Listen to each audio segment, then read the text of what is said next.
तबीयत कैसी है तुम्हारी? पहले से भी ज्यादा खराब है डॉक्टर साहब। ओह अच्छा, दवाई खा ली थी? नहीं, दवाई तो भरी हुई थी। नहीं, मेरा मतलब है दवाई ले ली थी। जी डॉक्टर साहब, आपने दी थी दवाई और मैंने ले ली थी। अब एक गधे, दवाई को पी लिया था?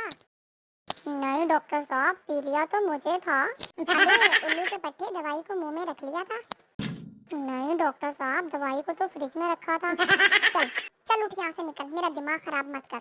अच्छा तो डॉक्टर साहब फिर कब आऊँ? मेरे मरने के बाद आ जाना। कितने दिन बाद आऊँ? अबे यार, अरे चल ये बता, ये तेरे आगे के 3 दांत कैसे टूट गए?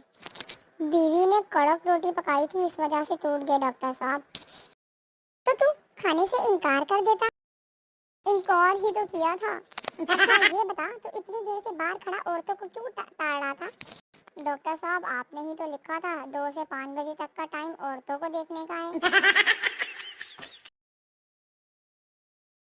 अस्सलाम वालेकुम व्यूअर्स, अगर आपने अभी तक मेरा चैनल सब्सक्राइब नहीं किया तो मेरे चैनल को सब्सक्राइब करें और बेल आइकन को प्रेस करें ताकि मेरी हर नई आने वाली वीडियो का नोटिफिकेशन सबसे पहले आपको मिले और मेरी वीडियो को लाइक करना हरगिज़ ना भूलें।